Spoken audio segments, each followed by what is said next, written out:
Speaker sir, హోంశాఖకు సంబంధించిన చర్చ, శాంతి భద్రతల మీద చర్చ, ఆన్లైన్ బెట్టింగ్, అదేవిధంగా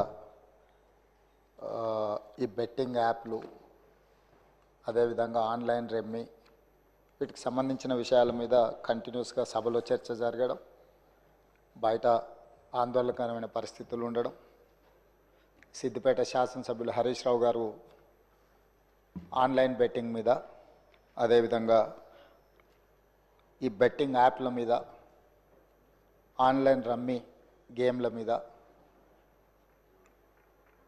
ప్రభుత్వం చర్యలు తీసుకోవాలి. పేదలకు తీరని నష్టం జరుగుతుంది. పేదలు ఈ బెట్టింగ్ యాప్లతో బలవుతున్నారు, ఆత్మహత్యలు చేసుకుంటున్నారు, రకరకాల ఆందోళనలు చేపట్టడం జరిగింది, మాట్లాడడం జరిగింది. అధ్యక్ష, గత ప్రభుత్వమే 2017లో ఆన్లైన్ బెట్టింగ్ కానీ ఆన్లైన్ యాప్ వీటన్నిటి మీద నిషేధం చేస్తూ చట్టం తీసుకొచ్చింది. చట్టం చేశాం కానీ దాన్ని పకడ్బందీగా అమలు చేసే విషయంలో మరి గత ప్రభుత్వంలో కొంత నిర్లక్ష్యం జరిగింది. ఈ మధ్యకాలంలో అది చాలా వేగంగా తెలంగాణ రాష్ట్రంలో దుర్వినియోగం జరుగుతుంది. అందుకే అధ్యక్ష, తమరి ద్వారా ఇది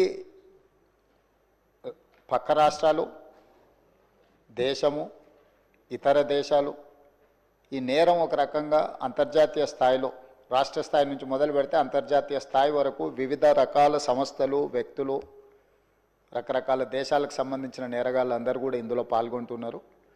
ఇది ఏదో టెంపరీగా ఒక పోలీస్ స్టేషన్లోనో లేకపోతే ఒక పరిధిలో మనం విచారణ చేస్తే దీనికి ఈ సమస్యకు సమూలమైన పరిష్కారం కనుగొనే పరిస్థితి లేదు. కాబట్టి ఈ ఆన్లైన్ బెట్టింగ్ కానీ, ఆన్లైన్ ఈ యాప్లు కానీ, లేకపోతే ఆన్లైన్ రమ్మీ లాంటి గేములు, డిజిటల్లీ ఈ గేమింగ్ ఏదైతే జరుగుతుందో, ప్రధానంగా బెట్టింగ్ ఏదైతే జరుగుతుందో, దీని పట్ల రాష్ట్ర ప్రభుత్వము అప్రమత్తంగా ఉండాలి, కఠినంగా వ్యవహరించాలని నిర్ణయం తీసుకున్నది. అధ్యక్ష, నేను ఎవరి మీద ఆరోపణలు లేకపోతే ఎవరు ఏ పరిస్థితిలో వీటిని ప్రత్యక్షంగా పరోక్షంగా అనుమతి ఇచ్చారు, ప్రోత్సహించారు, ఎక్కువ వివరాల దగ్గర నేను వెళ్ళదలుచుకోలేదు.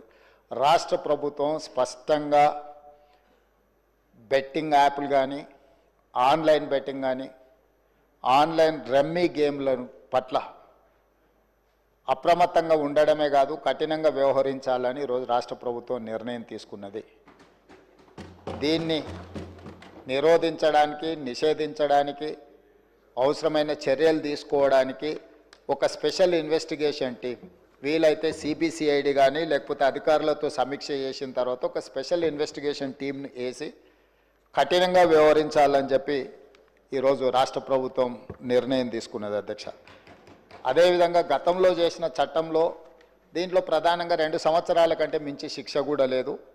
రేపు వచ్చే సమావేశాలలో ఈ ఆన్లైన్ బెట్టింగ్ నిర్వాహకులకనే కాదు, ఆడేవాళ్లను, బాధితులను, అదేవిధంగా ఈ ఆన్లైన్ అడ్డగోలుగా నిర్వహిస్తున్న వాళ్ళ పట్ల శిక్షను కూడా పెంచడానికి అవసరమైన చట్టాలను కూడా అవసరమైతే మనం సవరించుకోవాల్సిన అవసరం ఉన్నది. అధ్యక్ష, ఎందుకంటే శిక్ష కఠినంగా ఉంటుంది, ఎక్కువ కాలం ఉంటుంది అని ఎప్పుడైతే తెలుస్తుందో నేరం అనేది తగ్గుతుంది. కాబట్టి దీనికి సంబంధించి పూర్తి స్థాయిలో ప్రభుత్వం చర్యలు తీసుకోవాలని, అదేవిధంగా గుట్కా ఇట్లాంటివి కూడా నిషేధిత పదార్థాలను కూడా ఈరోజు మార్కెట్లో బాగా సరఫరా జరుగుతున్నట్టు మా దృష్టికి వచ్చింది. అధ్యక్ష, వీటి పట్ల కూడా మేము అప్రమత్తంగా ఉండాలని ప్రభుత్వం నిర్ణయం తీసుకున్నది.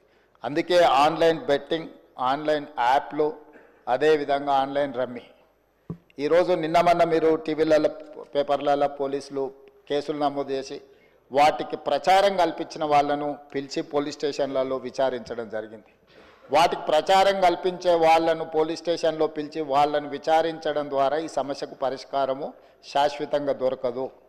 వీటిని నిర్వహించే వాళ్ళు, వీటిని ప్రమోట్ చేసేవాళ్ళు, చివరికి ఈ యాప్ల ద్వారా లబ్ధి పొందుతున్న వాళ్ళను, వీళ్ళందరినీ పూర్తి స్థాయిలో విచారించి కఠినమైన చర్యలు తీసుకున్నప్పుడే ఈ సమస్యకు పరిష్కారం దొరుకుతుంది. అధ్యక్ష, అందుకే దీన్ని పూర్తి స్థాయిలో విచారించాలంటే పక్క రాష్ట్రాలు, పక్క దేశాలలో కూడా విచారణ చేయాల్సిన పరిస్థితులు ఉంటాయి. అందుకే పూర్తి స్థాయిలో అన్ని అధికారాలు కట్టబెట్టే విధంగా ఒక స్పెషల్ ఇన్వెస్టిగేషన్ టీం ఏర్పాటు చేసి ఈ రాష్ట్ర ప్రభుత్వం వాళ్ళ మీద పూర్తి స్థాయిలో చర్యలు తీసుకోవాలని నిర్ణయం తీసుకున్నారు. తమ ద్వారా ఈ సభకు సభ్యులందరికీ తెలంగాణ సమాజానికి ఒక స్పష్టమైన ప్రభుత్వ విధానాన్ని మేము పంపించదలుచుకున్నాము. ఎవరైనా ఇందులో ప్రత్యక్షంగా పరోక్షంగా ప్రోత్సహించిన, ప్రకటనలకు సహకరించిన, నిర్వహణలో భాగస్వాములైన ఎవరిని కూడా రాష్ట్ర ప్రభుత్వం వదిలిపెట్టదు. ఈ రాష్ట్రంలో ఖచ్చితంగా ఇలాంటి సైబర్ నేరాల పట్ల కఠినంగా మేము వ్యవహరించడం జరుగుతుంది.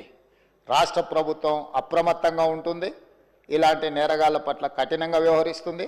ఈ సభ ద్వారా సభ్యులందరికీ నేను ఈ ప్రకటన ద్వారా ఒకే మాట చెప్పదలుచుకున్నా, స్పెషల్ ఇన్వెస్టిగేషన్ టీంను ఏర్పాటు చేస్తున్నాము. తద్వారా అందరినీ కఠినంగా అణచివేయడమే కాకుండా చర్యలు తీసుకుంటామని తమ ద్వారా తెలియజేయదలుచుకున్నా. అధ్యక్ష.